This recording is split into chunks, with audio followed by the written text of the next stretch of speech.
In a pleasant wooded valley lived a huntsman tall and able. He relied on skill and cunning for the food upon his table. He would walk the forest shadows with his little son in tow, teaching him the archer's art and all that he should know. Keep your eye clear and keen like a falcon on the wing. Keep your heart strong and steady like your hand upon the string. Never bow to a tyrant while your people are laid low, for the highest head may fall to the man who wields a bow. In the valley there was freedom, and a man was left to living. But as year gave way to year, the ruling men grew less forgiving. On a day as black as death, a governor to rule them came, turning landsmen into slaves, and Gessler was his name.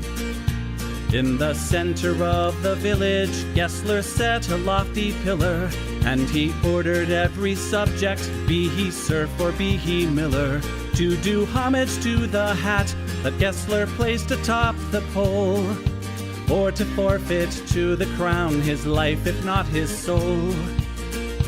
But the huntsman William Tell came into town the morning after. William heard of Gessler's order and could only roar with laughter. Honest men should hold a rank above a petty autocrat. I would never bow to him, I'll not bow to his hat. Keep your eye clear and keen like a falcon on the wing. Keep your heart strong and steady like your hand upon the string. Never bow to a tyrant while your people are laid low, for the highest head may fall to the man who wields a bow. Gessler's soldiers seized the huntsman and his little son for treason, but the people of the village cried for mercy and for reason. Gessler stays the execution, but a cruel test contrives. Prove to me your skill, and you may ransom back your lives. I have heard it said you have no peer with longbow and with arrow, that your shaft can find the quickest hare and fell the smallest sparrow. On the head of your young son I'll place an apple ripe and red. Split it with one shot, or at my word you both are dead. William Tell went to his son and said, I swear I will not hurt you. Courage will not bow to fear, nor shall this evil conquer virtue. Turn your face towards our home and stand as still as any tree. I will split the apple, we shall soon be home and free. Keep your eye clear and keen like a falcon on the wing. Keep your heart strong and steady like your hand upon the string. Never bow to a tyrant while your people are laid low, for the highest head may fall to the man that wields the bow. Every tongue was still and silent as the archer paced the distance. Gessler's soldiers lined the square, and there was no hope of resistance. William knocked a single arrow, put his shoulders back and drew. Then the arrow sang and split the apple clean in two. All at once the crowd erupted into cheers and into chatter, and the second arrow fell from William's quiver with a clatter. Gessler said, why hold two arrows when I bid you shoot but one? That one would have found your heart if I had shot my son. Take the archer now and hang him, Gessler to his men was crying. But before the soldiers moved, the archer and his son were flying. From the shelter of the wood, the hunter loosed a final dart. Gessler died with William's arrow buried in his heart. Keep your eye clear and keen like a falcon on the wing. Keep your heart strong and steady like your hand upon the string. Never bow to a tyrant while your people are laid low, for the highest head may fall to the man that wields a bow. Keep your eye clear and keen like a falcon on the wing. Keep your heart strong and steady like your hand upon the string. Never bow to a tyrant while your people are laid low, for the highest head may fall to the man that wields the bow.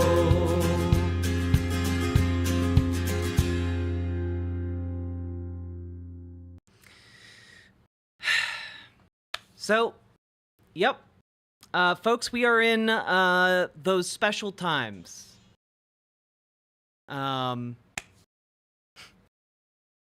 We're in those special times that we've been talking about.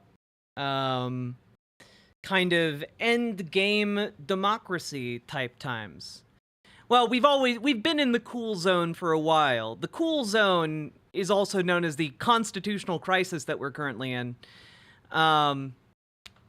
Is the February 17th protest real? I don't know, man. Like, you gotta do your due diligence. I don't know which February 17th protest you're talking about. It's a big country. Interesting times indeed. Indeed. Special is in extra spicy. It's getting spicier by the moment. But we need to talk about where we're at, folks, because I don't know that I got, like, a full stream in me tonight. Yesterday, I went almost 8 hours. I don't know if I got that in me today.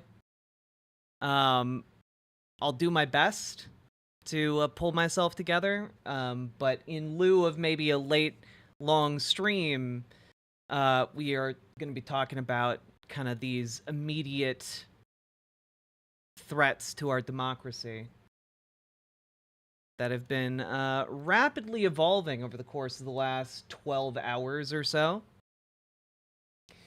Again, if folks are thinking about the NIH, y'all are still thinking too small. Y'all don't get it. Y'all don't get the absolute severity of the problem. And that's kind of the issue, is that no one in the country, outside of a handful of people who've been paying attention, understand where we're at and the severity of the situation. Which is that, like, it's not like an abstract thing, this threat to our democracy. It's not an abstract threat. It's not an abstract concept that our democracy is broken.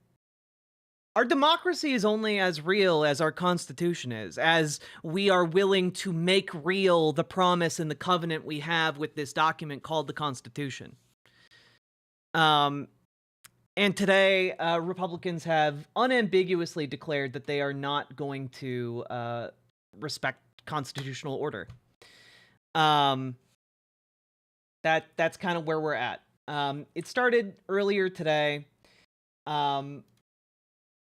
And as far as I can tell, one of the earliest people to talk about this is one Chad Pergram over on Twitter.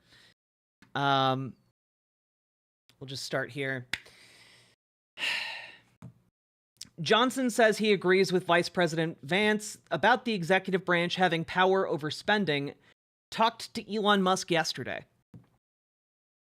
Now, for those of you who haven't been keeping abreast of the situation, J.D. Vance has basically been arguing that the president can ignore both Congress and the courts when it comes to spending. And the third most powerful person in government just agreed with him this morning. Mike Johnson is third in line for the presidency, okay? He's been saying that for a while. No, in fact, he has not. This quote right here is from May of last year from Mike Johnson. I do think there has to be accountability. Congress has the power of the purse, of course, and we have oversight responsibility, and we have been vigorously using both of those powers. No, this is not new. J.D. Vance has absolutely been in the pocket of the, billionaire crypto philosophers, the fascist fucks that have been puppeteering his entire career. Absolutely. That's not new. What is new is the complete and utter capitulation we are currently witnessing within our system. That is what is new. And it's something that we have to reckon with. And remember how yesterday we talked about how really there are only 3 bulwarks left between, like, well, realistically, only 1 bulwark left between us and a dictatorship. And I think Elizabeth Warren actually said it pretty well, if I can pull that up here, the other day.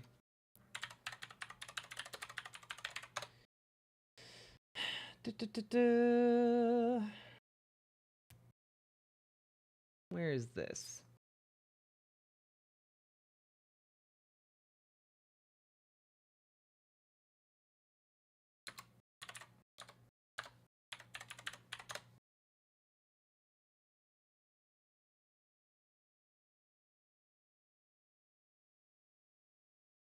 Come on. Where's the media clip that I'm looking for? God damn it.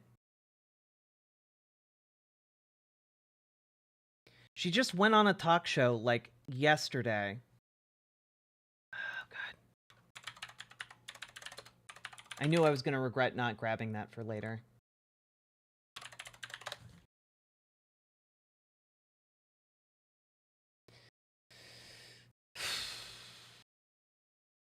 Oh, here it is. From MSNBC. What do you make of this big, I think, constitutionally existential question about whether or not court rulings are going to be treated as optional by these guys? Their brazenness at breaking the law, whether it's with the CFPB or USAID or any of these other things they're doing, seems to me born of a kind of confidence that can only come from their expectation that the courts don't mean much at the end of the day, and that illegality is not necessarily a reason to avoid doing something that they really want to do. You're right. We've got our toes right on the edge of a constitutional crisis here. But here's the thing. It may be the case that Donald Trump is so full of confidence that he thinks he can wave his wand and whatever he wants to happen will happen. And in many cases, he will be right. For example, the Republicans in the Senate just go ahead and confirm people for jobs that they know they are not qualified for. So they will kowtow to him. But I don't think that's going to happen with the courts. And the issue here is that Elizabeth Warren is putting a lot, every single person in Washington has been putting a lot of emphasis on the courts, folks.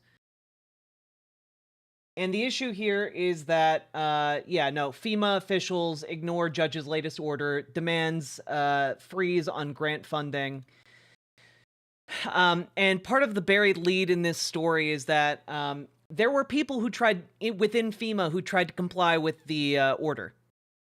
They tried to comply with the legal order given by the federal judge with the, to let the funds flow. They were fired. So, again, a lot of the reporting on this is nebulous here, but a senior official at the Federal Emergency Management Agency instructed subordinates to freeze funding for a wide array of grant programs Monday, just hours after a federal judge ordered the Trump administration for a second time to stop such pauses. In an email with the subject line, urgent holds on awards, Stacey Street, the director of the agency's Office of Grant Administration, told her team to freeze funding for grant programs going back several years, including those focused on emergency preparedness, homeland security, firefighting, protecting churches from terrorism, and tribal security. For all awards, FY23 and prior, put financial holds on all of your awards, all open awards, all years 2021, 2022, 2023, 2024, using the shorthand FY for fiscal year. NBC News obtained screenshots of the email from a recipient who requested anonymity out of fear of reprisal, which, yeah. So what we have here is, I don't mean this as hyperbole, there should be an immediate warrant out for, like, the arrest of Stacey Street. We're not getting that. All of the people in a position of authority to do this are in the pocket of Donald Trump and Elon Musk. So, what kind of remains to be seen at this point is just how the courts respond. That's kind of where we're at.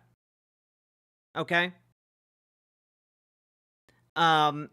Because as we went over yesterday, if Donald Trump does not adhere to these orders, which again, yesterday we admitted was very unlikely,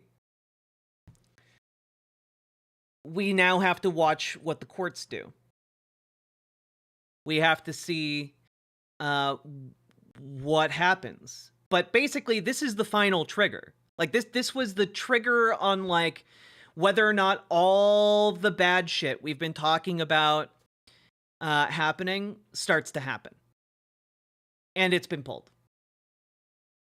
There's not really getting around this now. Like, the thing that had to happen today was Donald Trump back down.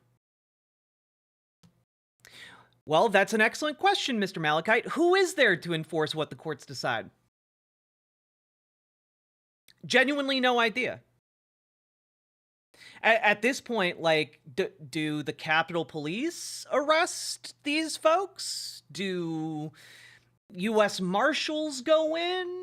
Does the military come in? We're kind of in the unprecedented territory. And people aren't understanding yet.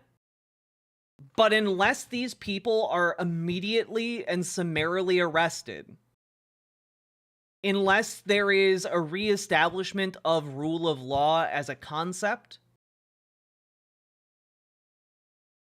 democracy is done. Like, you guys get that, right?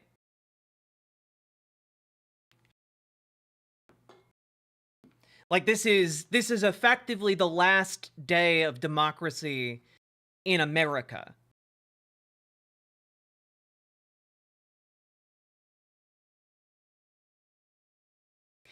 And, yeah, it seemed like something worth streaming about, I suppose.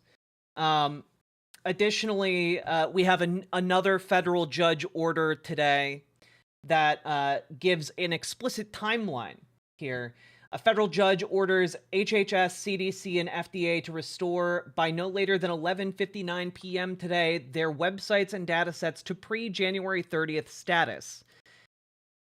And we know that the court's order here isn't going to be complied with. So we're kind of left wondering, what happens now? Neither side has stood down. What happens? Who's going to stop them? Presumably, who knows? Genuinely no idea. Genuinely no idea. Is it the U.S. Marshals? Is it the Capitol Police? Is it the military?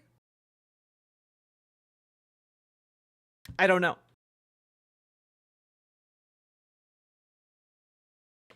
God, Jess, maybe another time. I appreciate you, but I cannot get really past today as a concept. Yeah, National Guard. I don't know, Derek IT Pro.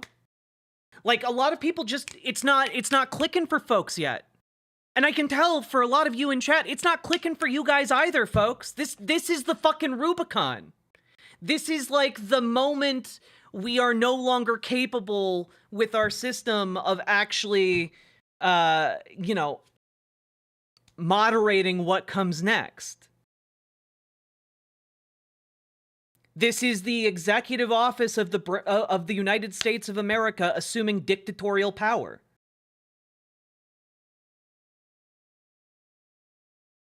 This is the moment we slide from the great American experiment into a failed state.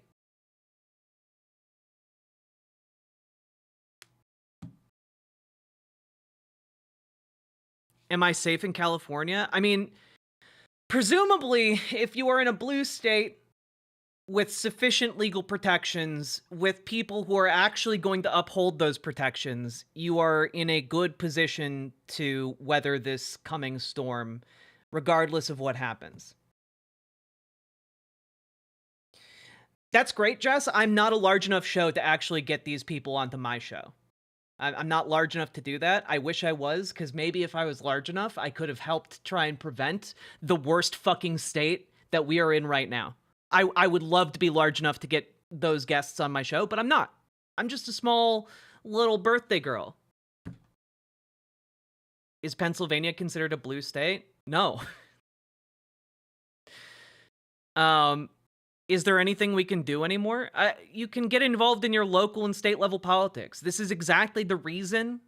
This day is exactly the reason for like the last year to 2 years I've been banging on the drum for you guys to get involved with your local and state level politics.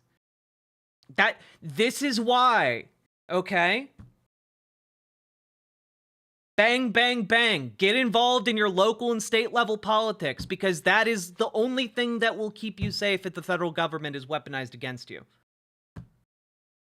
And in doing so, you will build community, people will know you, and you will be known, and that is a good defense for what could be coming soon.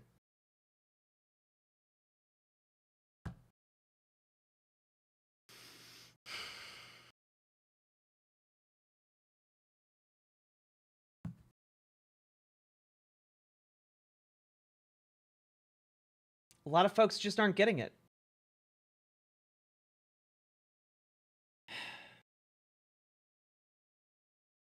Earlier Monday, U.S. District Judge John J. McConnell said that the Trump administration continued to implement a White House memo, which had since been rescinded, blocking federal grant recipients or programs. Despite his directive restraining the implementation of that order, public servants across federal agencies now find themselves caught between President Donald Trump's executive orders and federal judges who have blocked them, at least temporarily, until the courts can more fully determine whether the president has exceeded his legal authority, which at the moment he currently is.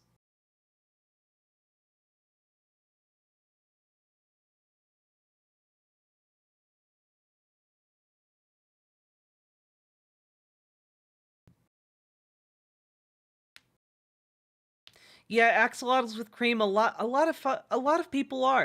A lot of people just they look around. They're like, well, the people in my little neck of the woods, they're Gucci. They like me. I'll be fine. They don't get it, you know. And this is kind of the lead that got buried in this story, exclusive for NBC. Here. These officials are at the ground level of a potential constitutional crisis. And to be very clear with all of you, we are not in a potential constitutional crisis. We have been in a constitutional crisis, even though most of the press doesn't want to admit it. We have been in a constitutional crisis for over a week now. It has been the existential constitutional crisis of our lifetimes. There has never been anything remotely comparable that any single one of you, I don't care how old you are, has actually lived through. Okay? There's nothing comparable.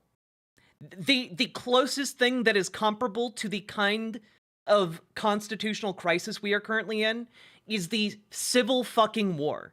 You know, I didn't name that stream I did a few days ago that title to be like silly. That was real. I meant that shit, and people still don't get it. People still don't get it. Potential constitutional crisis. Open your goddamn eyes. Get your head out of your ass. In which Trump is claiming expansive powers that test traditional limits on the president's authority and could circumscribe the roles of Congress and the courts. Which, again, because the media is afraid of using very plain language here, that is NBC News saying, with a mouthful of extra $5 words here, that Donald Trump would assume the role of a dictator. That's what this means.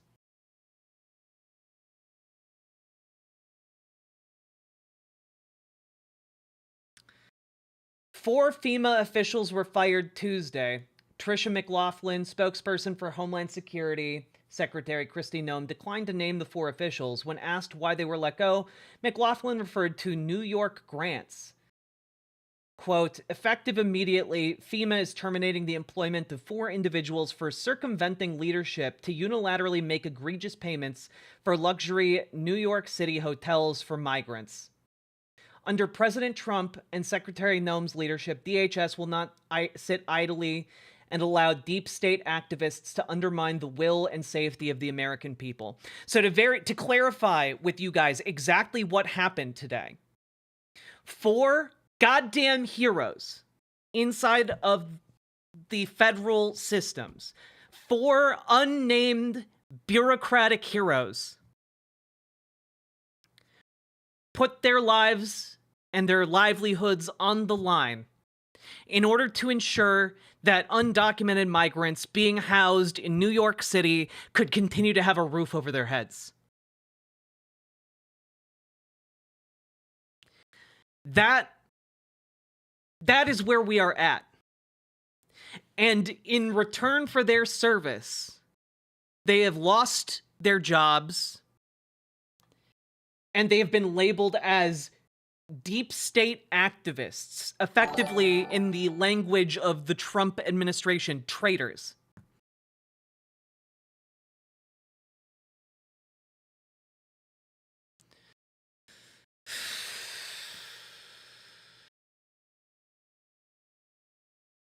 Fulmar Music, I appreciate you, but also don't super chat shit like that.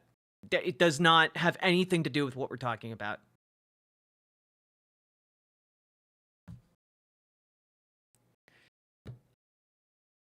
So that's kind of where we're at, folks. The thing that our progressive leadership, you know, for whatever that amounts to, was touting less than 24 hours ago as a final roadblock for Donald Trump being a dictator, is not blocking anymore, unless it actually proves to have teeth. And I don't want to hold my breath for that. I don't think any of us have the lung capacity to hold our breaths for that. I'm going to the pharmacy before they take my VA benefits. Honestly, Big Bad Aardwolf, a very good idea. Folks should be, folks should be stockpiling, because you're going to need to hunker down for a while, folks. Things are going to be really bad. Didn't you see this coming, though? You know, there's a big difference between seeing something coming and then suddenly that bad thing happening, right? Like, there's a big difference between looking and seeing, like, a bus barreling towards you and, like, having an awareness that it's going to hit you, having an awareness it's going to break every bone in your body, having an awareness that it's going to implode multiple organs and, like, pierce through various necessary tissues. There's a big difference between seeing the bus coming and actually being hit by the bus. What if I can't, then I'm unable to? Then make real good friends with folks in your community, whether they're online or in real life. Preferably in real life, but if all you got is online, then make better friends online. Okay? Because for a lot of us folks, it is, it's survive time. All right? For, like, if you're wondering, like, what do I do now? Well, for a lot of us, it's time to shift into survival mode. It's time to shift into, what can I do? What can my community do? How can we be safe? That's what we do.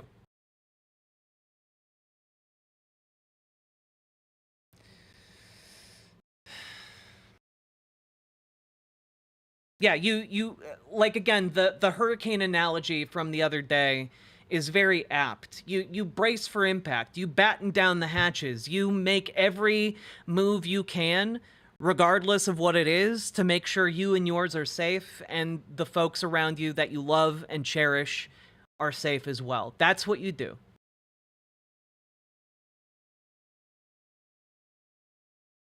Are we going to have to worry about Gestapo going neighborhood to neighborhood? That's literally already happening. You realize that, right? That's what ICE does. They've already been arresting U.S. citizens. We already have that.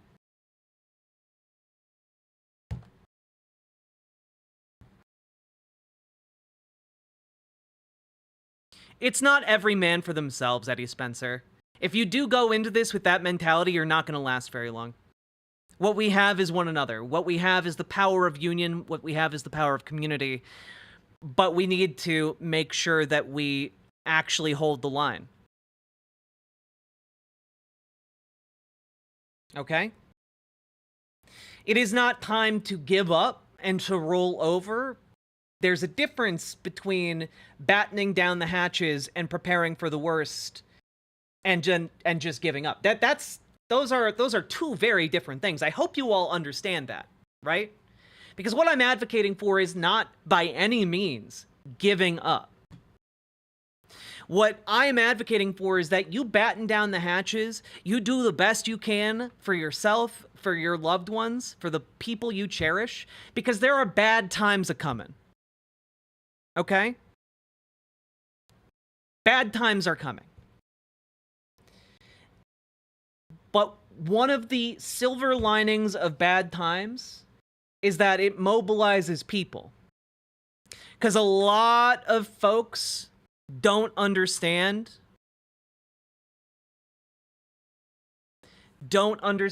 Right? They just don't get it. They don't understand what's happening. And even if they have some inkling, most people at this point have no idea how bad it is. Okay? Yeah, Electra, most people don't even believe you when you try and convey what's going on. So what I'm trying to tell you guys is that we batten down the hatches, we make sure we are as safe as we can make ourselves, our loved ones are as safe as we can make them, that we have, the things that we need to get through the day. And then we look around us at what we can do to help others. Right? Don't panic, but prepare.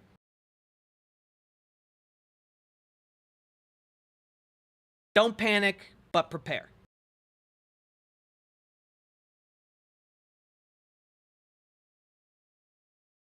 Okay?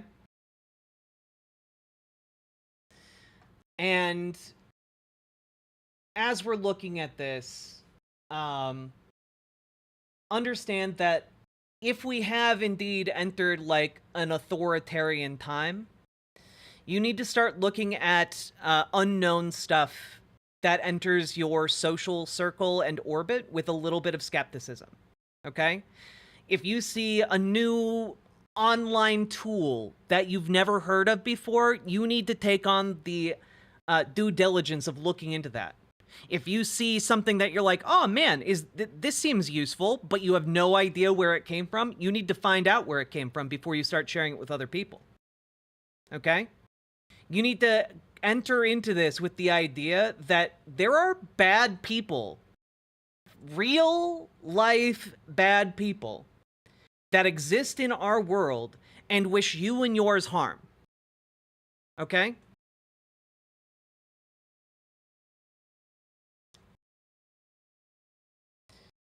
So understand, we have a community that we have built up over the last several months, okay? We have resources at our disposal. We have each other in this online community we have built. We have relatively vetted folks who can help transport you to safer states. We have a wide range of talent in a very diverse set of fields and skills that you can call upon to help you vet things, to help you make things, to help you repair things, to help you get the things you need and folks you care about what they need to live. That was the entire purpose of this organizing effort in our online space. In our little corner of the world. I'm not a big streamer, but that was the entire point. Okay? Was to help you guys connect with each other in ways that might unfortunately become relevant. And we are now in that incredibly relevant time. I'm sorry to say.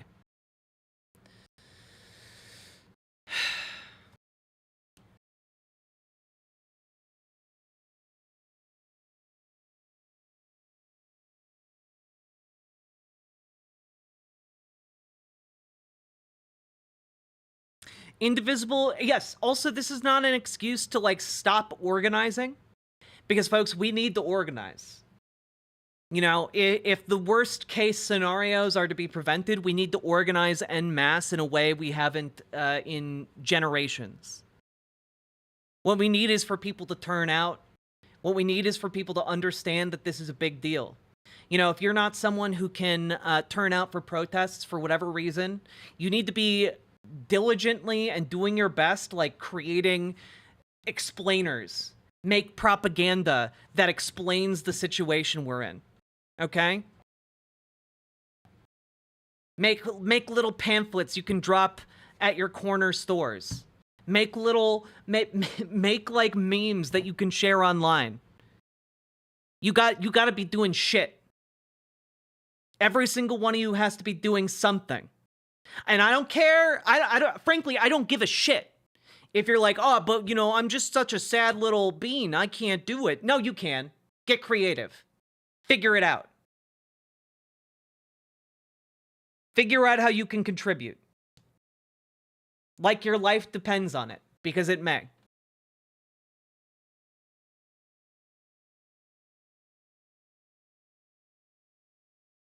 Yeah, also, Super Jet Guy, I don't have all the answers. I don't know the intricacies of your situation. I don't know your economic situation. I don't know your job situation. I don't know. I can't, like, draw you a plan of how to get to a safer state. But that would be a great thing to do. But also, maybe look around and say to yourself, is that something that you need in order to be safe on an existential level? Because there are going to be people who can continue to exist just fine in deeply red states. There are going to be people who can continue to exist just fine. Life will, in fact, continue happening. Throw out more ideas to help, please. I like what you just suggested. Look, we have an entire Discord for people to, like, throw out ideas and to spitball with each other. I'm not going to do that live on stream right now, okay? But we have dedicated protest areas. We have dedicated organizing areas in the Discord. And that is a perfect place to discuss some of those things.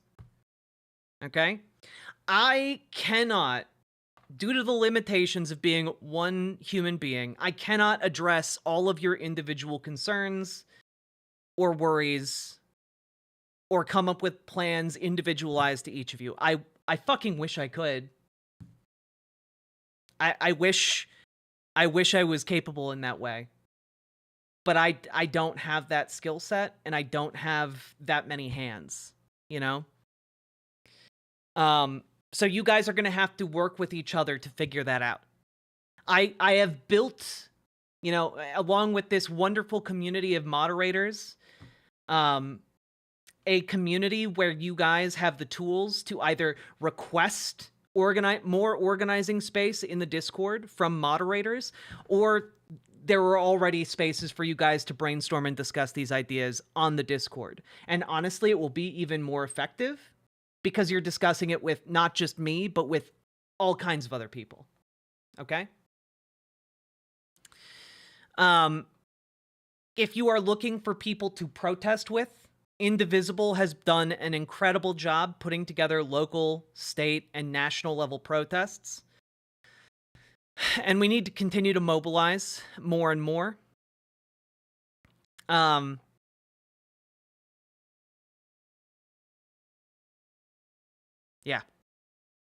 We're in some deep shit. Like, I don't know what will happen if 24 hours go by and nothing like the courts don't respond with some serious teeth, and I don't know that they're going to do that. One thing I wanted to do here was to, well, Bernie Sanders went live in the Senate about 30 minutes ago, and I figured we'd listen to what Bernie Sanders had to say. Because he's probably one of the clearest-eyed politicians on this particular moment, and he does not mince words. I listened to a couple minutes of it. It's good stuff. And I think it's necessary for where we're at this particular moment in time.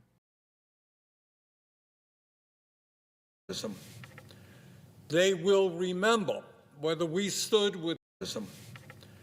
They will remember whether we stood with President Abraham Lincoln at Gettysburg, who in 1863, looking out over a battlefield where thousands of people had died, thousands of soldiers died in the fight against slavery.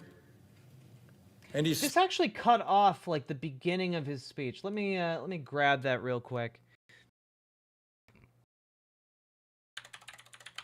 Sophie Bliss, thank you for the gifted membership. I appreciate it. I do appreciate that.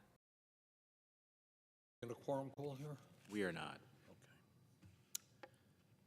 President, we Jesus. are living in a extremely dangerous time. And future generations will look back at this moment, what we do right now, and remember whether we had the courage to defend our democracy against the growing threats of oligarchy and authoritarianism. He's not just talking to the members of this body. He's talking to all of us, chat. They will remember whether we stood with President Abraham Lincoln at Gettysburg, who in 1863, looking out over a battlefield where thousands of people had died, thousands of soldiers died in the fight against slavery, and he stated that, quote, "This nation under God shall have a new birth of freedom, and that a government of the people, by the people, for the people, shall not perish from the earth." Do we stand with Lincoln's vision of America, or do we sit idly by and allow this country to move into a new vision?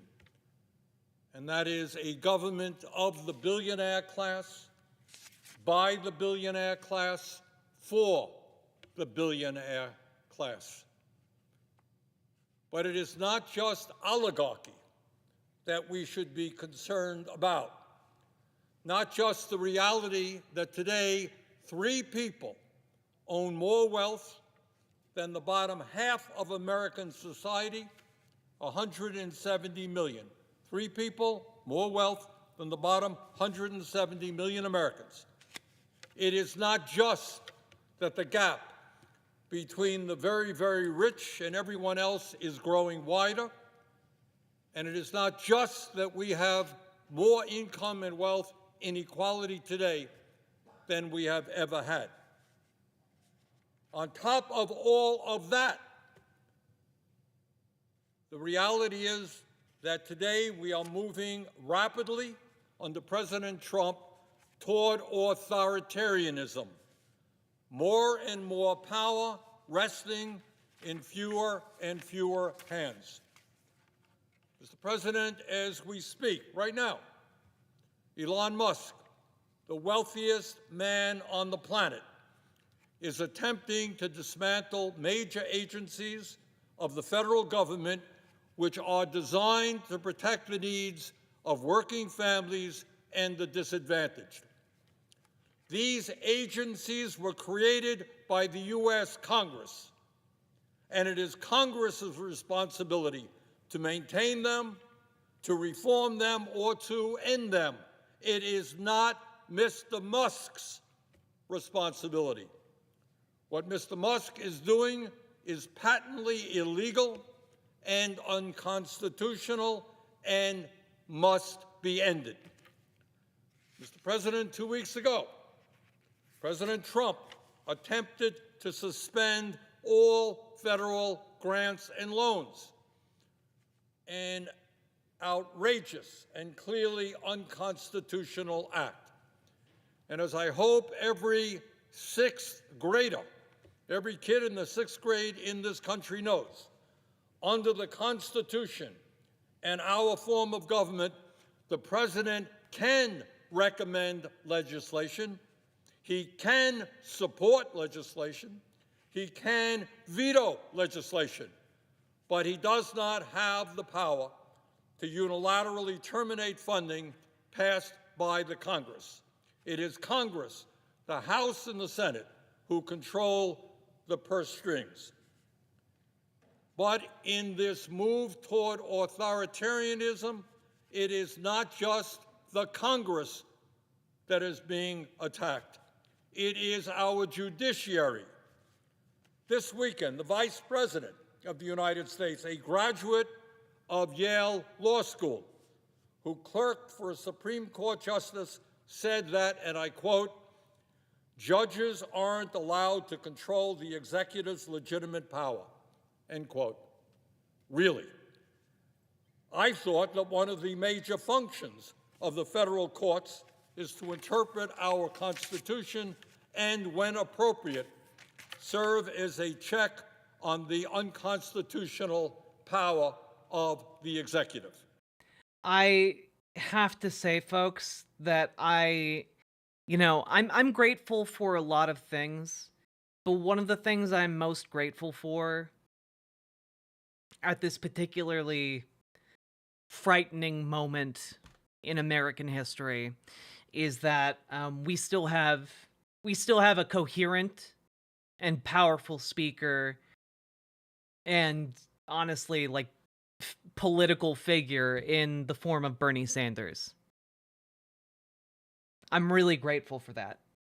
Because right now, other members of Congress are not living up to the current times and what are demanded of them. We need, we need every single member of Congress, every single Democrat that has been elected into office to stand up and make speeches like this. You know, we need every single one to condemn what is happening here. We need every single one to delay whatever ghoulish actions Republicans want to do after they're done talking. And it's good that we are not in this fight alone. That's not just what I What are the odds we see foreign intervention? 0. believe. That is what I suspect every No one's coming to legal fucking save scholar us. and lawyer in America understands to be the case. Further, Mr. Musk, meanwhile, has proposed, and I quote, that the worst 1% of appointed judges be fired every year, end quote. And he demanded the impeachment of judges that have blocked him from accessing sensitive Treasury Department files.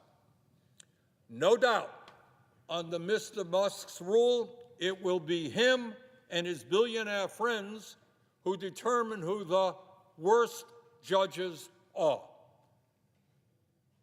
And no, Mr. Musk, I must tell you, you don't impeach judges who rule against you here in the United States. You may or may not know this. And just to be clear, as we continue to cover this, more and more elements of Trump world are coalescing in this fascist argument that the president has the ability to supersede not just Congress, but also the court systems, that the entire basis of our democracy of like 3 co-equal branches of government is all a lie. You learned it wrong, you fools, you rubes. You were just taught wrong as a joke, apparently. You know? Taxpayer dollars to look at separation of powers. It's a really novel idea, but our founding fathers created a document, the Constitution. There's a separation of powers for a reason. The executive branch is the ultimate authority on federal issues. And no, it's not. we have rogue judges who are trying to stop members like Doge team, Besant, from doing their job. And that's to protect taxpayer dollars, to look at what we're doing with spending, and to run the federal government under President Trump. Yeah, so again, these people are traitors to the Republic, and in any functional system would be summarily arrested for what they are doing. Who the hell is that woman? That is Alina Habba, one of Donald Trump's top lawyers. I need to know, is she the personal lawyer to the president, or is she, yes, she is currently serving as counselor to the president. So she's Donald Trump's lawyer. Wasn't she disbarred? Nope.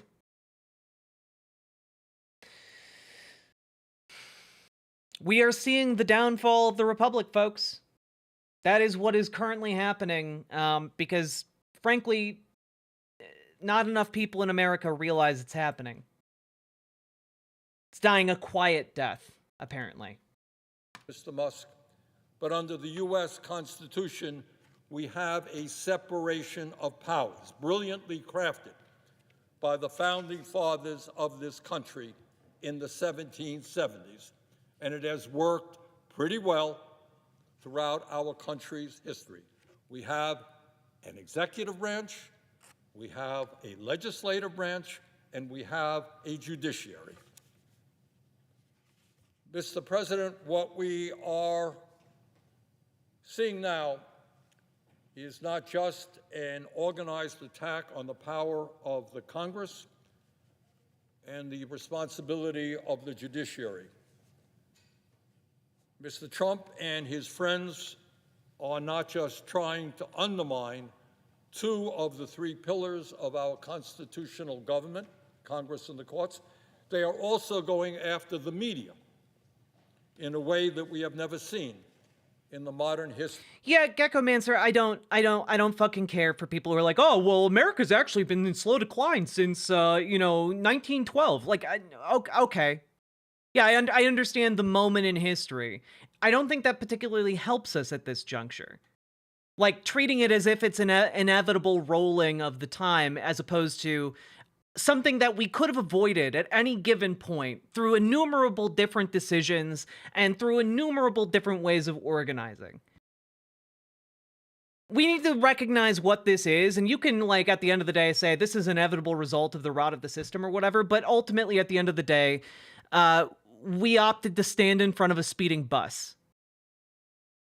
And now we are about to reap those consequences. History of this country. Trust me that every member of Congress will tell you that the people working in the media and media organizations are not perfect. We have all had our experiences with the media. Media, like everything else, makes mistakes every day. But I do hope that every member of Congress understands that you cannot have a functioning democracy. You cannot have a free flow of information. You cannot have the pursuit of truth without an independent press. A press not intimidated by presidents of the United States, but a president who writes it and sees it the way they understand it to be. And in that regard, I agree, Sophie Bliss. I hope that we're all safe for the next 4 years, but I can guarantee you some of us are not going to make it. Please pay attention to me. What happened this time? The fucking downfall of the Republic. Do I need to underline it for you? It's the president openly and along with all of his allies ignoring any of the checks and balances of the court. Which leaves us with two additional balances left. And that is the balance of the market. And who the fuck gives a shit about the market when they have the world's billionaires in their pocket? And the people. And most people in this goddamn godforsaken country do not understand what is happening. So did that clear it up for you? Did that clear it up, folks? This is not like we'll just go back. We'll go back to normal tomorrow. There is not going back to what happened yesterday. There is no going back to yesterday. There's no going back. We have crossed the Rubicon. We are in fucking new territory. where the global hegemon is a dictatorship. That's where we're at. Okay? The global superpower with the largest, most powerful military on Earth is now a superpower, or is now a dictatorship. I know it's bad, but please stop yelling at us. I can't. I'm very angry. I'm very upset. We're doing this. I'm doing this stream because you guys need to know this information. We need to enter into this with the clearest eyed vision of what's happening right now. And what's happening right now is real bad shit. So what I'm upset about is people being like, well, pay attention to me specifically, when it's like, we got a lot of things we need to talk about. I don't have time. I don't have time. I don't have energy. I don't have it in me to explain to each person what is at stake here, because if I did, I would do it, you know? Because too many people in this country don't get it. Too many people don't get it, guys. If every single one of you goes out and explains this to every single person you know, not enough people are gonna get it. And like, I'm so like far beyond and far away from being okay right now. And I know it's not your fault, Sassy Sasserai. You just want to understand what the fuck is happening. I get it. But the frustrating thing is we're in the cool zone. Did something new happen that specifically is upsetting, or just a general building of everything? Fundamentally broken. The new thing that happened is that immediately after, on Monday, a judge ordering that the federal freeze should end, a director or a high-level federal appointee within FEMA froze the funds. Again. Okay? So what happened was a judge said, for the second time, hey, do not ignore this order. You need to unfreeze the funds. And then a department of the federal government that previously froze the funds, unfroze them, but then froze them again. And today, four employees of the federal government went and they did their duty to this country, put their jobs on the line, put their lives on the line to unfreeze funding for migrant families sheltering in New York City. They put their goddamn lives and careers on the line to ensure that people remained housed. People who needed help got the help that they got. And in return, they were fired this morning. Okay?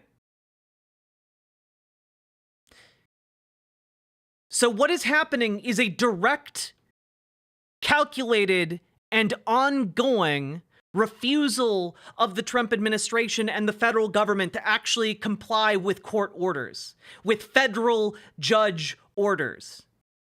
These are not optional things, guys. When a federal judge orders you to stop, you fucking stop. Okay? I thought I made that clear, Lady Raincloud. Yeah, they fired those people. They put their jobs and their lives on the line, and their careers were torched. So, where we're at right now is that line, that Rubicon, that stream that separates when our democracy is functioning and when our democracy has ceased to function and the Constitution ceases to mean anything, they crossed that line. We're now into the Constitution has been ripped up and torn to shreds. The courts no longer matter territory. That's the situation we're in. Okay? The courts are no longer holding. They are not a check. You have the president's lawyer going on television today and saying that, oh, the president is the, head of all things related to federal issues. So, he can do what he wants, essentially. You have Speaker of the House Mike Johnson meeting with Elon Musk late yesterday and agreeing that the president just has the right to, do with funds as he will. That's where we're at, folks. That's where we're at. The Rubicon has been crossed. And I need you all to understand that in that crossing, there is danger to you, specifically each one of you watching. You need to treat it as if now we are in hostile territory, as if the things you are saying and the things you are doing are being observed by someone who means you and your family ill. You need to understand that the seriousness of the times we live in are such that you gotta be careful with the shit you say. You gotta be careful as hell.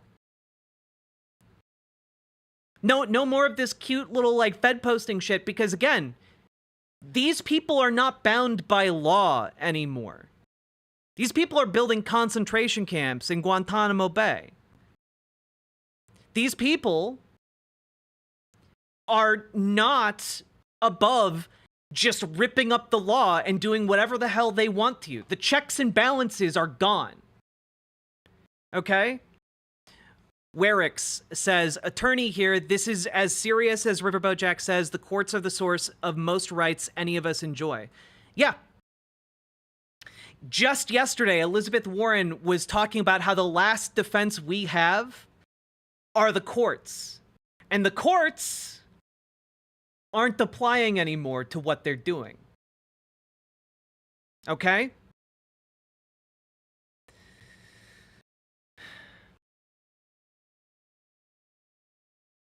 So you got to be careful with what you say online.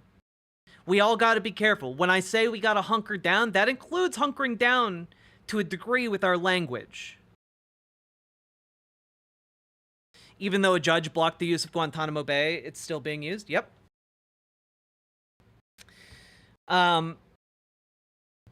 So where we're at right now is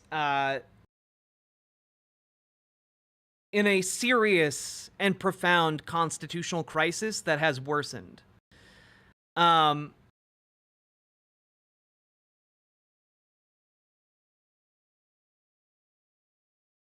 That's where we're at. We are not living in the worst outcome, Geckomancer. That still remains to be seen. We are in, however, one of the really bad ones. We are in one of the really bad ones. And I will just say that, we gotta hunker down. We gotta look after ourselves, our loved ones, our neighbors, our communities.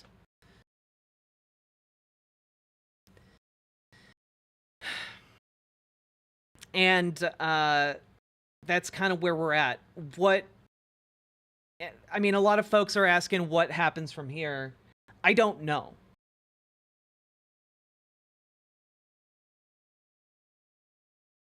I don't know. The courts are kind of faced with a conundrum right now because, as we saw the other day, essentially the options on the table for ignoring the court order related to the freezing of funds are essentially fining the agencies responsible for not, going along with a court order, which I don't understand why you would ever fine an organization for the crime of not funding things. That just doesn't make sense.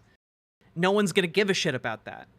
The other option is to imprison agency heads who are not complying with the orders.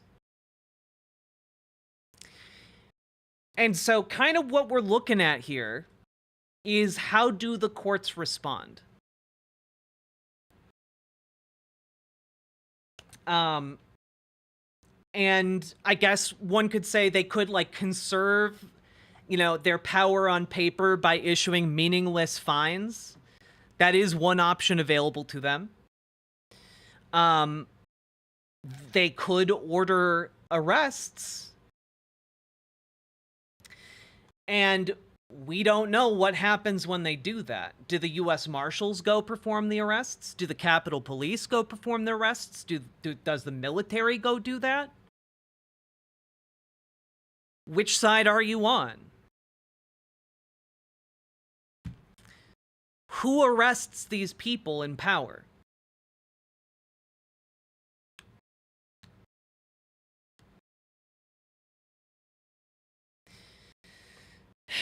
Yeah, and exactly, Trans Girl Jade. The very fact that people don't know what the hell the order of operations are is what makes this a particularly dangerous time. This is why one of you need to, like, understand, like, you guys need to understand, like, there's a real danger here. One of the things I said on social media today is that whatever whether you're aware of it or not, the crossing of this opens up the door to an unimaginable amount of violence. And I'm not saying that's good. I'm not saying that's bad. I'm just saying, like, that is a fact. Whether it's violence being done by the state against citizens or non-citizens, whether it is by, militia groups or lone actors, or whether it's a fracturing of the military. So that's interesting. Now, some people have been saying, like, this is a new fascism similar to McCarthyism, but, like, I don't think it's not even McCarthyism. We're off the map. We're ripping up the Constitution and trying to drape ourselves in the refuse. Like, that's kind of where we're at.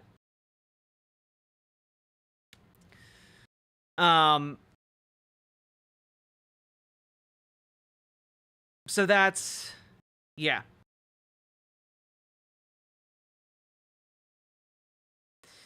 Think of what happened in South Korea where the president's security forces stopped his arrest. Yep, similar.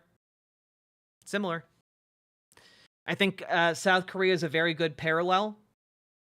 However, I'm worried that perhaps this fascist infiltration is a lot more in-depth than any of us know yet.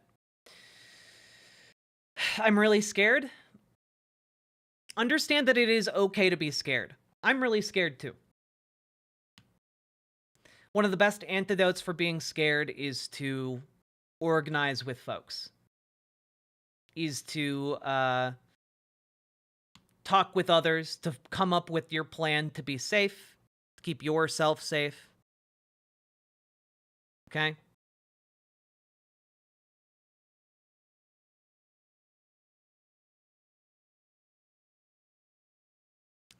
It could be, I know some people are saying, like, if you arrest, I'm just going to choose Emperor Xeno's comment here. If you arrest, say, Elon Musk and Trump pardons him, you follow him around immediately, arrest him again when he starts mucking around with the Treasury, whatever. And it could be that what we see happen is an emergency escalation to the, like, Supreme Court of the United States.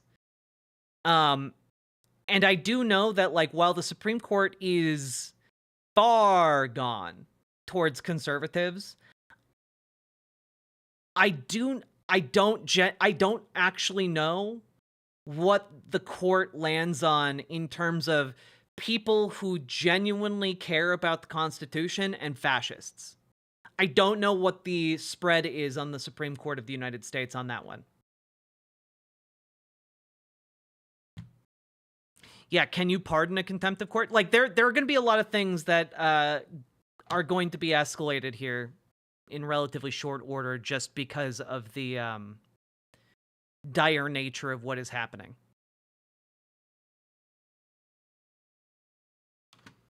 YouTube always defaults me. I know, YouTube always defaults me to top chat, and I fucking moderate the chat. You can't pardon a contempt of court? That's, you know, that's good news. That's something. I can work with that.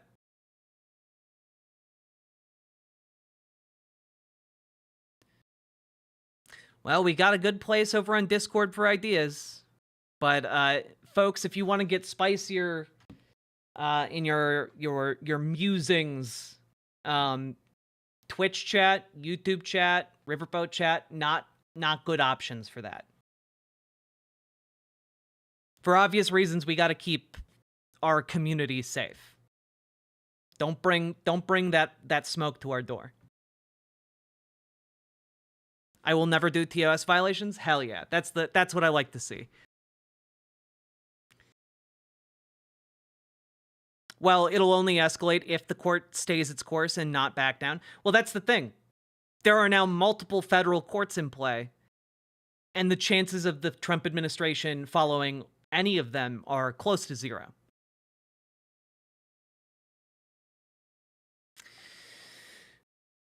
So, let's get back to Bernie Sanders' speech here. I want to mention to my colleagues what President Trump has done just in recent months. Mr. Trump has sued ABC and received a $15 million settlement. He has sued Meta, the parent company of Facebook and Instagram, and received a $25 million settlement. He has sued CBS and its parent company Paramount and is right now in negotiations over a settlement. He has sued the Des Moines Register for a poll results that he didn't like, and his FCC is now threatening to investigate PBS and NPR, major news outlets in our country. In other words, we have a president of the United States who is using his incredible power and the power of his agencies to go after media in this country who are saying and doing things. No, the issue is, Eddie Spencer, the issue is the game of chicken is done. Like, the Trump administration pulled the trigger. Now, what the question is, do the courts, like, how do the courts enforce this? It's not a question of, does the court back down at this point? There's no mechanism for a court, there's no mechanism for a federal judge that says, if you do this again, you know, you're either getting a agency fine or going to jail. There's not a mechanism for them to de-escalate other than, I guess, doing the agency fine, which again would be fucking insane nonsense given the scope of the constitutional question being put forward. So, like, that's not really an option. So, no, it's not a game of chicken at this point. It is a game of, I guess, where power in the government lies, where each individual person in our government who took an oath to defend the Constitution and our republic, where they actually stand on that oath.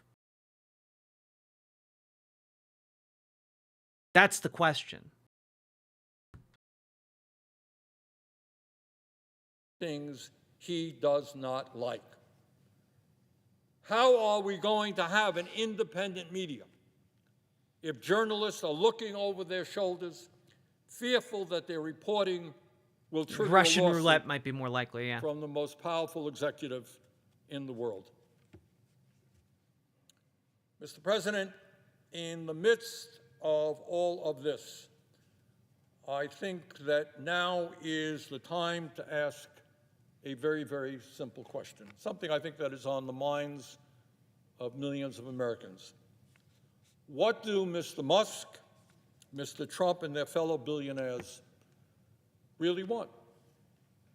Yeah, I guess to, you know, for those of you who are looking at, like, what is the silver lining here? I guess the silver lining, the one potential good thing here is that the nothing ever happens people are about to be proven wrong. Generally, they are currently being proven wrong. because now the question is kind of being forced, like, will America, will the court system and those who swore to uphold like the rule of law in the United States of America, will they actually come through, or will we just kind of sink into this fascist sludge?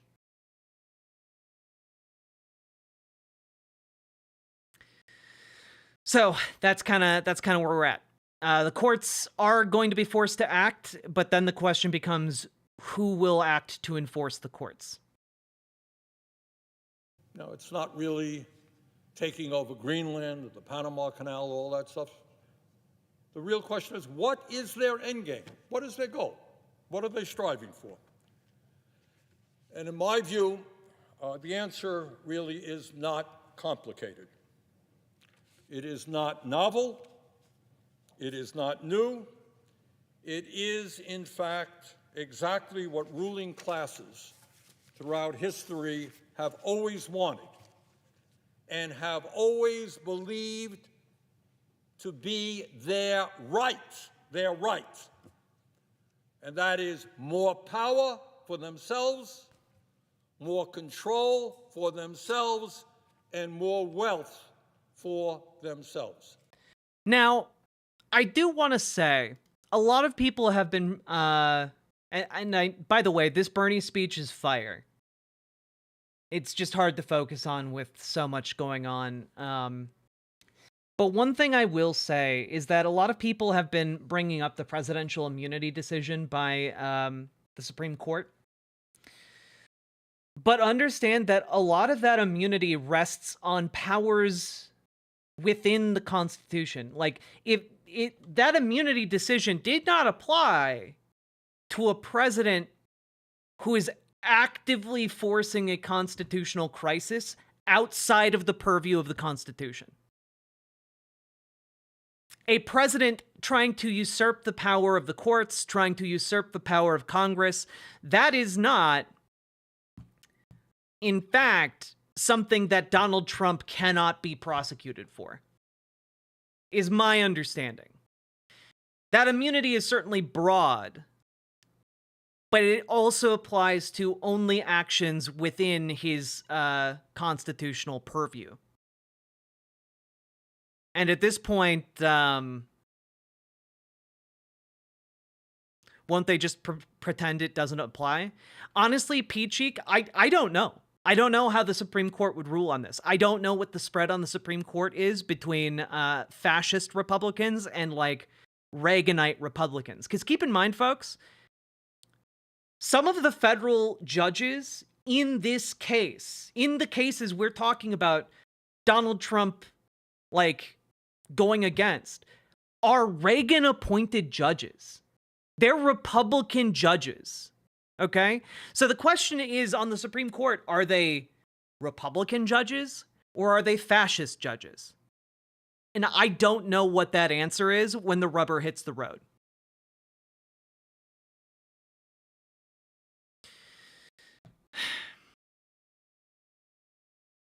So the thing we all have to kind of reckon with at this moment is that they are banking on this fascist coup attempt succeeding, because if it does not, they know that they don't have another bite at the apple, folks. They know that they're all fucking going to jail and their properties are going to be seized. They know. They know that, like, they have put everything on the line to get this massive, massive theft and pull it on over the American people. That is what they are doing.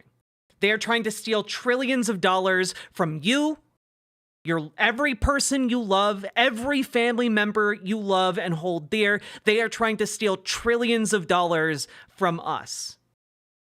They are thieves.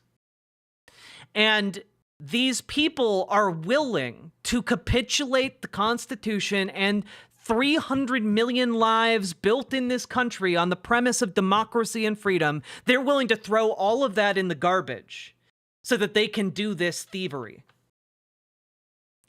And I am not entirely convinced that every Republican in this country is willing to go along with that. I don't think that they have necessarily the fascist movement here necessary. I think that they are too stupid. I think that they've moved too quickly, that they have not consolidated enough power. And so my hope is, and I know that this is maybe a fool's hope, but my hope is that our absolutely peanut brain-sized adversaries have not done a good enough job at this. And that when shit genuinely hits the fan, when the rubber genuinely hits the road, they don't have the gas.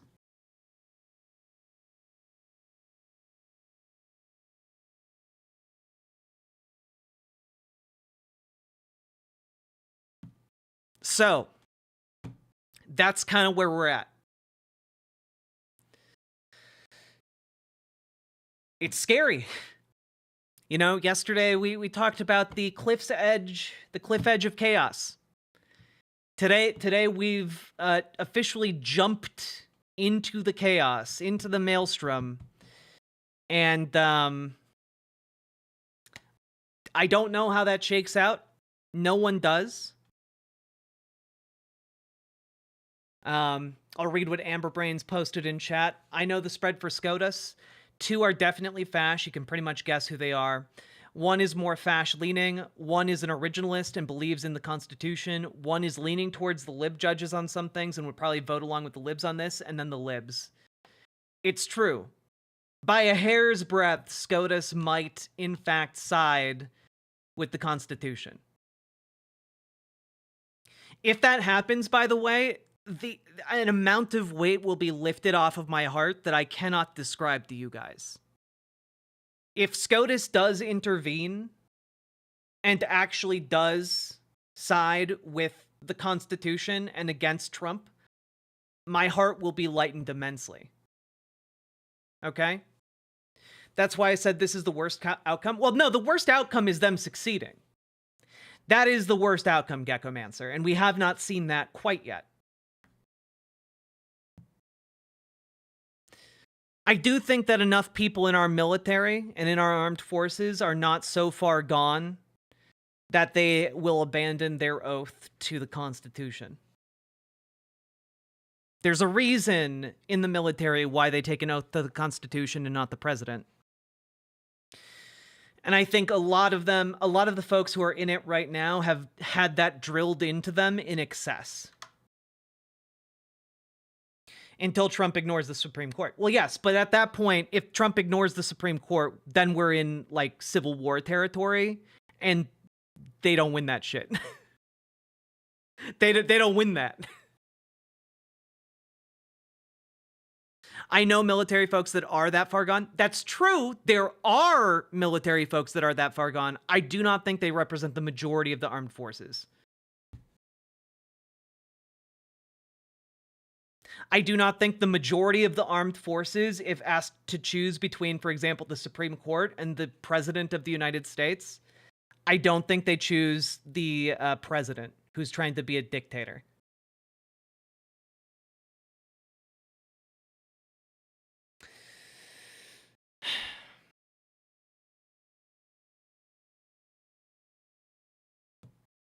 Then again, I could be wrong and we're all just fucked. So there you go. For folks who want to poo-poo on that idea, you could be right. We could all be fucked.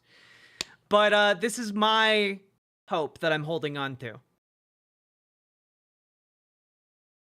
No. And that's the thing. Sophie Bliss, if I'm wrong and the military is willing to side with the dictator, we are absolutely fucked. Absolutely, completely, and utterly.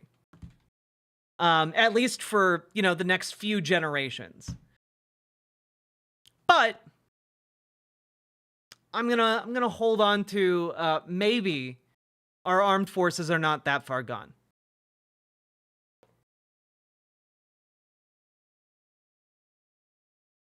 And I do not think we are that far gone.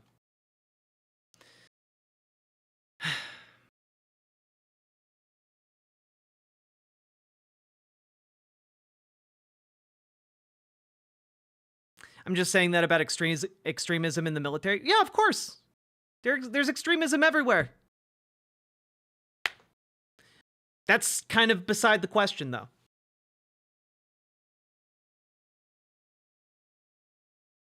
Seeing someone else express appropriate alarm has made me feel less crazy, less alone. Yeah, no, that RPG Lilac, this is like fucking, we're at fucking like the top level alarm. I cannot emphasize enough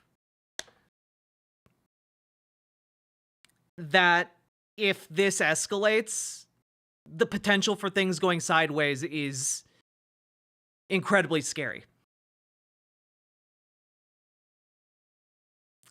I do think that, I do think, though, and I'm going to reiterate this, that in aggregate, the U.S. military is not, in fact, ready to side with the dictator. I do not think that the U.S. military leadership is ready to put their lives on the line for Pete fucking Hegseth. Are you kidding me? Anyone, by the way, anyone who knows anything about the military knows that Pete Hegseth being defense secretary is a fucking joke. Dude is laughable. Okay? There is absolutely no fucking way the US military puts their entire lives on the line for that man.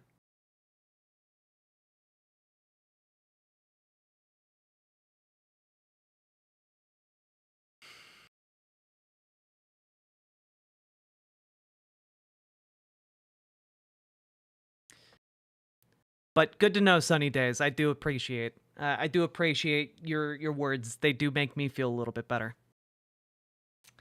That being said, let's get back to this.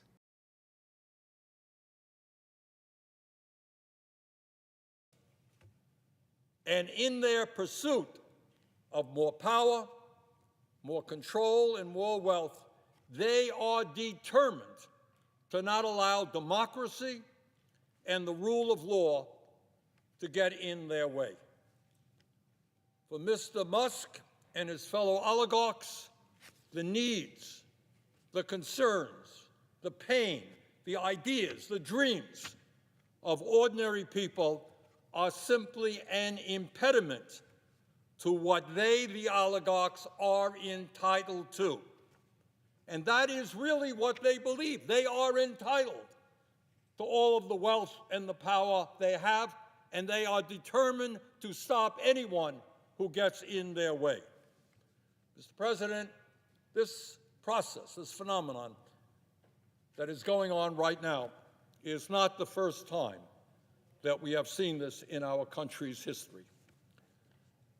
As I think many Americans understand, in pre-revolutionary America, before the 1770s, before the creation of the United States and the writing of our Constitution, the ruling class of that time governed through a doctrine called the divine right of kings. The belief that the King of England was an agent of God, that God appointed him, and that he was not to be questioned by mere mortal human beings. Understand how bad things have to get for Bernie Sanders to get up on stage and talk in Congress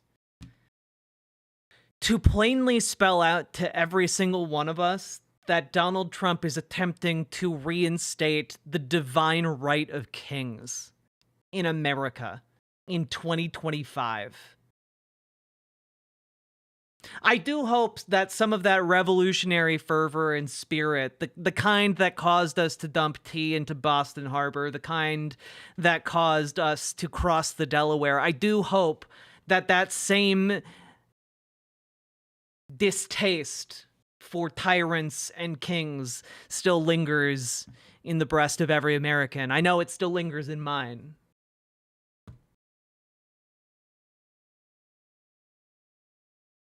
I do hope you'll join me in never bowing for a tyrant, chat.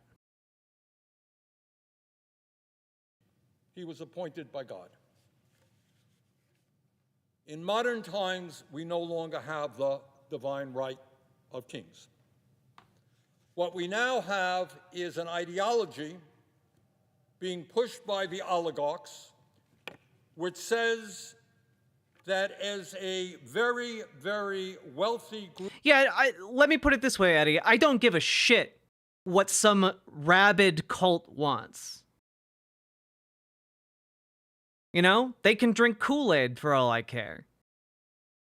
But when they want to put a king in charge of me and mine, no, sir. No. I say no. Group of people, often self-made, often the masters of revolutionary new technology, and as high IQ individuals, it is their absolute right to rule. In other words, the oligarchs of today are our modern-day kings. And Mr. President, it is not just power that they want. Despite the incredible wealth that they currently have, they want more and more and more. Their greed has no end. Today, Mr. Musk is worth $402 billion. Mr. Zuckerberg is worth $252 billion, and Mr. Bezos is worth $249 billion. With combined wealth of $903 billion, these three people own more wealth than the bottom half of American society, 170 million Americans. And not surprisingly, since Trump was elected, their wealth has soared. Musk has become $138 billion richer, Zuckerberg has become $49 billion richer, and Bezos has become $28 billion richer since Election Day in November. Meanwhile, Mr. President, while the very rich become much richer, 60% of Americans live paycheck to paycheck. 85 million Americans are uninsured or underinsured in terms of health care. 25% of our seniors in this country are trying to survive on $15,000 a year or less. 800,000 Americans are homeless, and we have the highest rate of childhood poverty of almost any major country on earth. And real inflation-adjusted wages for the average American worker has not gone up in 50 years. Does anyone really think that the oligarchs give a damn about ordinary Americans? Fuck no. Trust me, they don't. Musk's decision to dismember USAID means that tens of thousands of the poorest people in this world will either go hungry or die of preventable diseases. Tens of thousands of people. But it's not just USAID and what's happening abroad. Here in the United States, mark my words, if we do not stop them, they will soon be going after the health care, nutrition, housing, and educational programs that protect the most vulnerable people in our country, all so that they can raise the money they need to provide huge tax breaks for themselves and for other billionaires. As modern-day kings who believe they have the absolute right to rule, they will sacrifice without hesitation the well-being of working people in order to protect their power and their privileges. Further, they will use the enormous media operations they own to deflect attention away from the impact of their policies while they entertain us to death. Mr. Musk owns Twitter. Mr. Zuckerberg owns Meta, which includes Facebook and Instagram. And Mr. Bezos owns the Washington Post and Twitch. Further, they and their fellow oligarchs will continue within our corrupt campaign finance system to spend huge amounts of money to buy politicians in both major political parties. Bottom line, the oligarchs, with their unlimited amounts of money, are waging a war on the working class of our country, and it is a war that they are intent on winning. Now, I'm not going to kid anybody. The problems that our country faces right now are enormously serious, and they are not easy to solve. Our economy is rigged. The rich get richer, poor get poorer, and the middle class struggles. Our campaign finance system is totally corrupt. Billionaires can now pour as much money as they want into both political parties. And climate change is ravaging our country and the world with unprecedented levels of extreme weather disturbances, among many other crises our country faces. But, Mr. President, in the midst of all of these crises, this is what I do know, and this is what I do believe. And that is that the worst fear of the ruling class of our country is that the American people, whether they are black or white or Latino, whether they are urban or rural, whether they are young or old, gay or straight, whatever. The fear of the ruling class is that the American people come together to demand a government that represents all of us, not just the people on top. The oligarchs' nightmare is that we will not allow ourselves to be divided up by race, religion, sexual orientation, or country of origin, and will come together and have the courage to take them on. Will this struggle be easy? No, it will not. And one of the reasons that it will not be easy is that the ruling class of this country will constantly remind us that they have the power.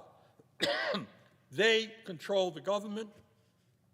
They own the media. But our job right now in these difficult times is to go back and remember the great struggles and sacrifices that millions of Americans have waged over the centuries in difficult times to create a more democratic, just, and humane society. Think about all of the sacrifices and the struggles that Americans went through to create a more democratic, just, and humane society. And think about trying to put yourself to where they were in those times of crisis. Think about what was being said at those times. Think about the 1770s, overthrowing the King of England, the most powerful person on earth, the British Empire, to create a new nation and have self-rule here in the colonies? Impossible. So many people thought it could not be done.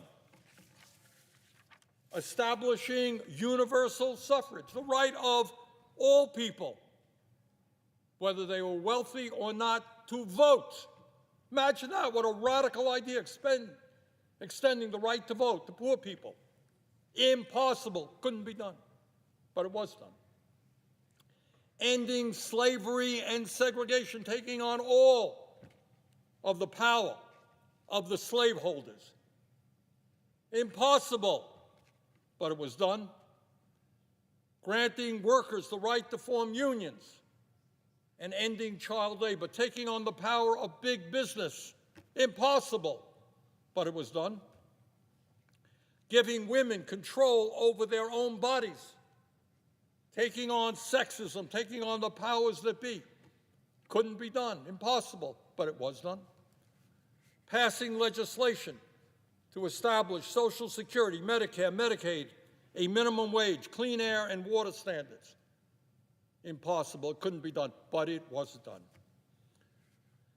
In other words, Mr. President, I think back to what Nelson Mandela told us. And he said, everything is impossible until it is done. So in these difficult days, when we find ourselves arrayed against the wealthiest people in the world, the most powerful people in the world, people who want to expand the power of the oligarchy, people who want to move us toward authoritarianism, I know that people get discouraged, that we can't take them on, that we cannot create a government that works for all and not just the few, that we cannot do what every other major country on earth does, guarantee health care to all people as a human right, that we cannot raise the minimum wage to a living wage so that tens of millions of people do not earn starvation wages, that we cannot make sure that all of our kids get the quality education that they deserve, that we can't expand Social Security to lower the poverty rate among seniors. I know that in this moment people say, well, that's an impossible dream, can't be done. But I think if you look back on American history, you will find that in very difficult and dark days, when people came together, they did the impossible. So this ain't going to be easy. We're taking on enormously powerful people who really do not believe in democracy or the rule of law. But if we stand together, we're going to win this fight. And not only will we save American democracy, we're going to create the kind of nation that I think most of us know we should become. With that, Mr. President, I yield the floor. Thank you.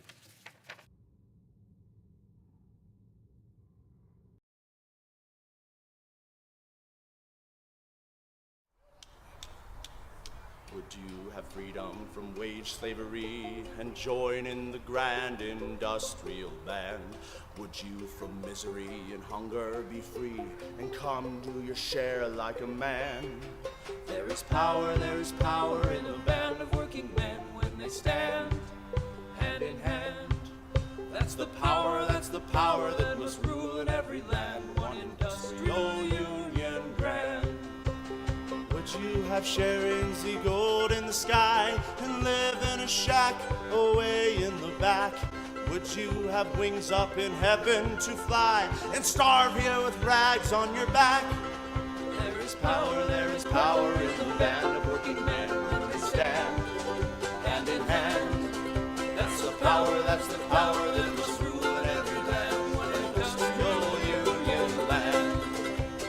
If you've had enough of the blood of the lamb, then join in the grand industrial band. If for a change you would have eggs and ham, come do your share like a man.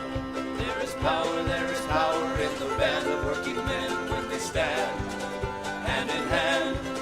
That's the power that must rule in every land, one industrial union band. Well, if you like sluggers to beat off your head, then don't organize or unions despise. If you are nothing before you are dead, shake hands with your boss and look wise. There is power in the band of working men when they stand hand in hand. That's the power that must rule in every land, one industrial union band. Oh, come, O ye workers from every land, Join in the grand industrial band. Then we our share of this earth shall demand. Come do your part like a man. There is power in the band of working men when they stand hand in hand. That's the power that must rule in every land. One industrial union band. Would you take contently what's put in your hand? Less than you've earned with one leg to stand. Would you believe what they tell you to be? Or brothers, go out and see. There is power in the band of working men when they stand hand in hand. That's the power that must rule every land. One industrial union band. There is power in the band of working men when they stand hand in hand. That's the power that must rule in every land. One industrial union band. One industrial union band. One industrial union band.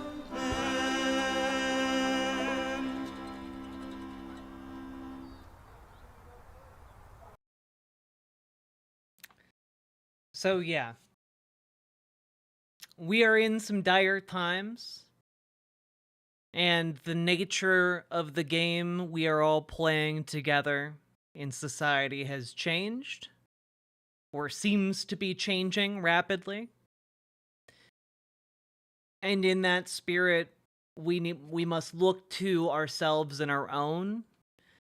You know, are we safe? Are our loved ones safe? Is our family safe? Are our neighbors safe? Are our communities safe?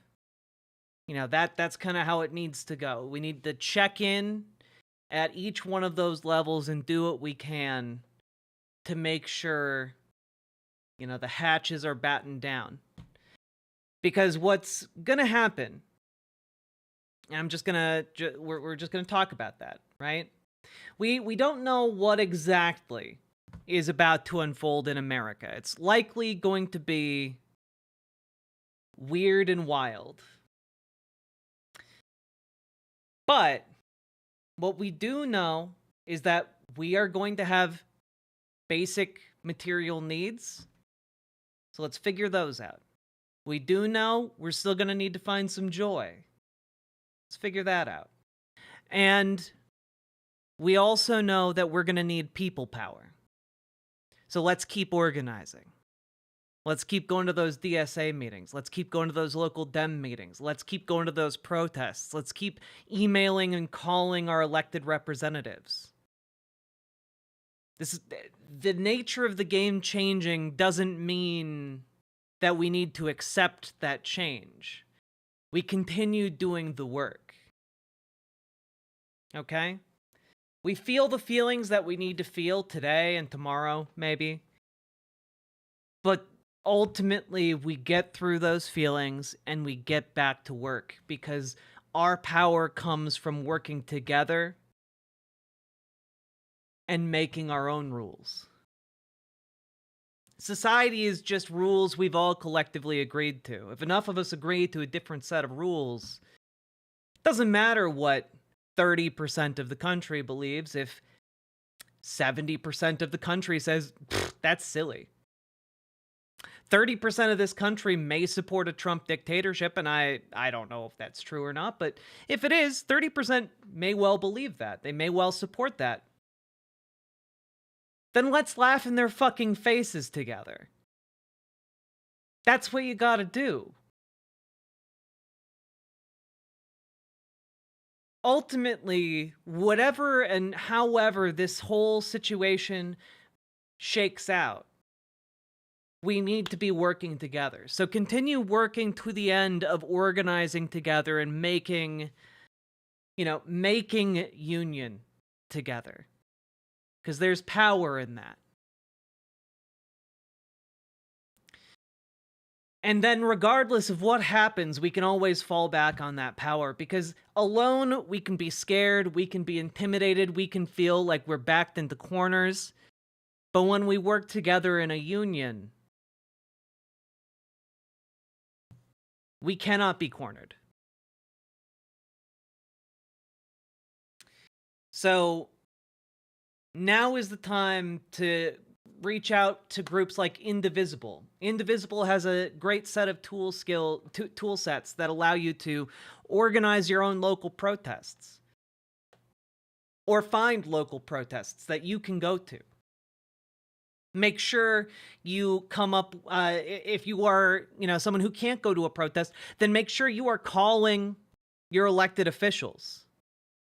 There's a website called 5calls.org, number 5, and then calls.org. That will help you contact your elected representatives. When a system starts to fall apart, chat, it is more important than ever that you get involved. Because your involvement is kind of like a glue that holds the entire thing together.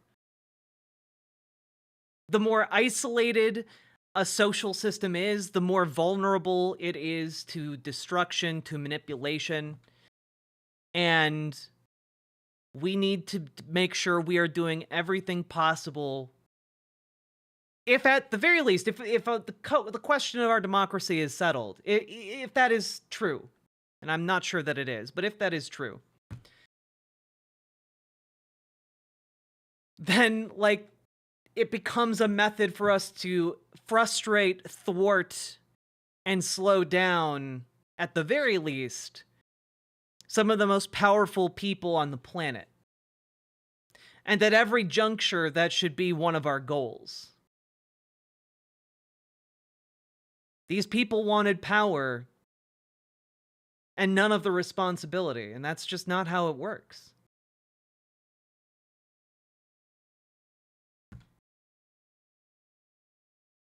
So we need to work together, folks. Can I ask on the Discord for local protest groups? I don't have proper transportation, but I want to know who is around me, You absolutely can. There's a protest area that you can go to and ask questions. Also, if you're looking for local protests, again, indivisible.org has a tool that will help you find local protests. It's true, Dragonfly. That's also a very good point. If American democracy is well and truly dead and buried, then we're going to have to figure out a new one. A new American democracy.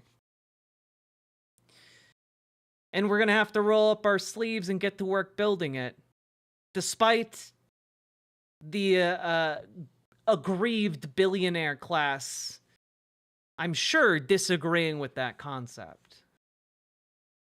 But I'm sure in due time we'll be capable of dealing with individuals like that. After all, there are hundreds of millions of us and only a few dozen of them. And I'm sure we'll sort it out.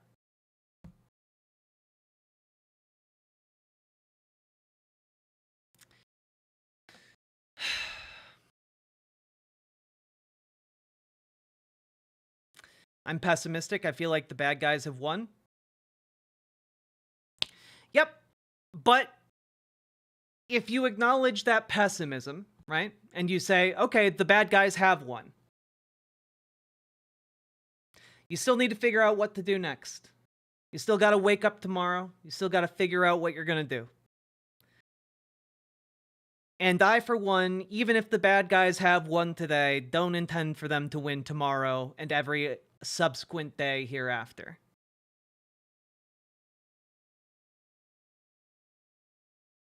After all, don't you guys know the story of William Tell? Even the highest head may fall to the hand that wields the bow.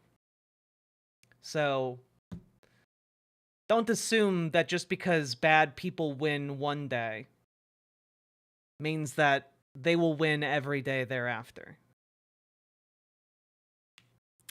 You're not familiar with the story of William Tell? Well, I need to end stream and just go watch a movie or something. Chill out a little bit, maybe take a bath. So let me refresh you on the tale of William Tell. Kind of my theme going into this. And yes, they are, in fact, pissing off the military. There are a lot of pieces of evidence here that,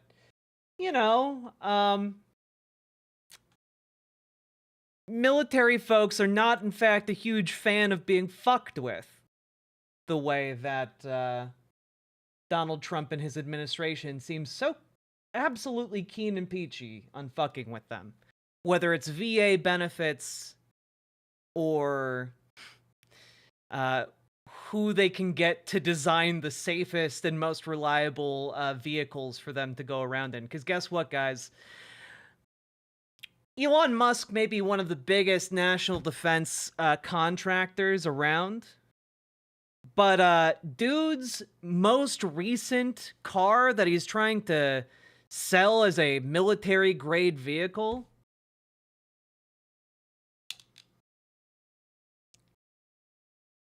it bursts into flames 17 times more often than the Ford Pinto. Don't think that's going to make you a lot of friends in the military with the materials you manufacture for, soldiers to put their lives reliant on. So, I guess at this point, I have informed you. It's time to do what we can. Batten down the hatches, the storm's a-brewing.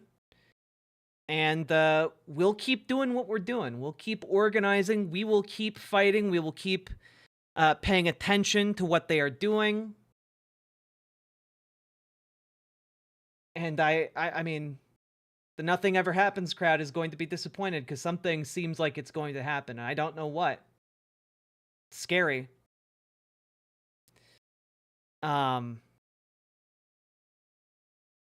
But we'll all work together and come out of this okay, folks.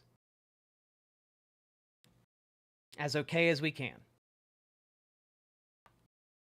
So don't you all go doing anything silly. We got work to do.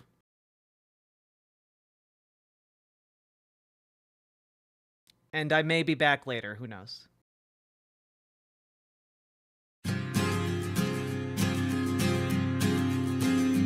In a pleasant wooded valley lived a huntsman tall and able.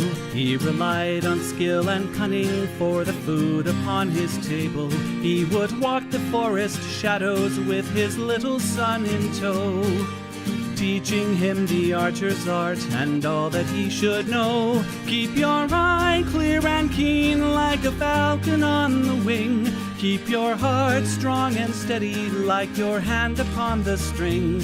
Never bow to a tyrant while your people are laid low, for the highest head may fall to the man who wields a bow. In the valley there was freedom and a man was left to living, but as year gave way to year the ruling men grew less forgiving. On a day as black as death a governor to rule them came, turning landsmen into slaves, and Gessler was his name. In the center of the village Gessler set a lofty pillar, and he ordered every subject, be he serf or be he miller, to do homage to the hat that Gessler placed atop the pole, or to forfeit to the crown his life if not his soul.